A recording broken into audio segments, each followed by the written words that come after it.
চাওক মাননীয় মুখ্যমন্ত্ৰী ডক্টৰ হিমন্ত বিশ্ব শৰ্মা ডাঙৰীয়াক আমি লগ পাইছিলো, সুধিছিলো পঞ্চায়ত নিৰ্বাচন হ'বনে। তেখেতে আশ্বাস দিছিলে আমাক যে এপ্ৰিলত নিৰ্বাচন হোৱাটো অনিবাৰ্য হ'বই।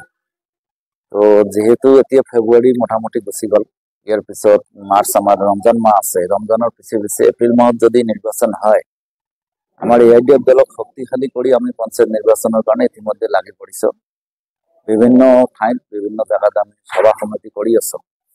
তাৰে হাত ধৰি আজি বটেৰহাটত শফিউল সৰকাৰ তেখেতৰ ওয়াইফ আগমনী খণ্ড উন্নয়ন ব্লকৰ চেয়াৰপাৰ্চন আছিল।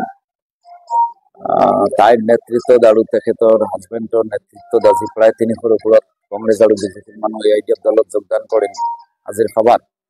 তো ইয়াতে বুজা যায় আমাৰ পঞ্চায়ত নিৰ্বাচনৰ কাৰণে বহুত কাম চলি আছে আৰু দল আগতকৈ যেনেকুৱা আছিল আগত বৰ্তমান দিনে দিনে শক্তিশালী হৈ আছে।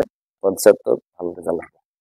মই নিউজটো অৱশ্যে শুনা নাই, মই ৰাতিপুৱাৰ পৰা বাহিৰত আছো, আপোনাৰ মুখৰ পৰা শুনিলো। যদি তেনেকুৱা এটা ঘটনা, দুৰ্ভাগ্যজনক ঘটনা, এইটোত আৰু উপায় নাই, কি কম এতিয়া। যিসকল ডেথ হল বা ইঞ্জুৰি হল, সেইসকল ব্যক্তিৰ আত্মা সদ্গতিৰ কাৰণে আমি দোৱা আৰু আশীৰ্বাদহে কৰিব পাৰো, ইয়াৰ বাহিৰেতো কৰিব নোৱাৰো। মৰ্মান্তিক ঘটনা, তাৰ কাৰণে যিবিলাক ফেমিলি আছে এই ফেমিলিৰ লগত আমি সমভাগী।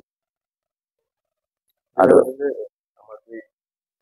এইটো মিডিয়াৰ যোগেদি মই কেইবাদিন ধৰি দেখি আছো। চাওক, এটা ধুবুৰীৰ লোকসভাৰ নিচিনা এটা জৰাজীৰ্ণ লোকসভা, ভাৰতবৰ্ষৰ ভিতৰত আটাইতকৈ পিছপৰা, যাত গৰাখহনীয়া, বানপানী, চৰ চাপৰিৰ ইনফ্ৰাষ্ট্ৰাকচাৰ নাই, বাঁহৰ দলঙেৰে মানুহ এতিয়াও খোজকাঢ়ি যায় বৰপেটাৰ কিছুমান ঠাইত, গোৱালপাৰা ঠাইত, ধুবুৰীৰ ঠাইত।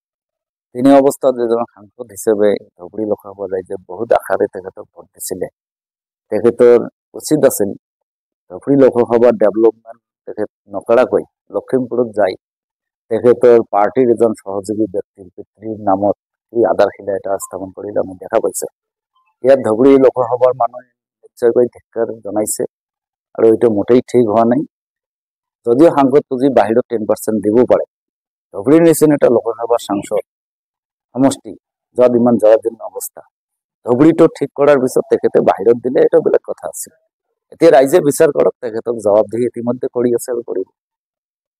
আৰু যেটো বক্তব্য দিছিল নিৰ্বাচনৰ সময়ত, এই বক্তব্যত তেখেতে বাৰে বাৰে কৈছিল, তেখেত লৈ মোৰ এটা প্ৰশ্ন, মই ধুবুৰী লোকসভাৰ অন্তৰ্গত বিধায়ক আছো বাৰু, কি আছে, মই ভোটাৰ হিচাপে তেখেতক প্ৰশ্ন কৰিব খুজিছো যে আপুনি নিৰ্বাচনত যিবিলাক প্ৰতিশ্ৰুতি দিছিল, এটা নহয়, দুটা নহয়, তিনিটা হিমন্ত বিশ্ব শৰ্মা আহিলেও, 50ডাল হিমন্ত বিশ্ব শৰ্মা আহিলেও আপোনালোকৰ নাম চিনিব নোৱাৰে।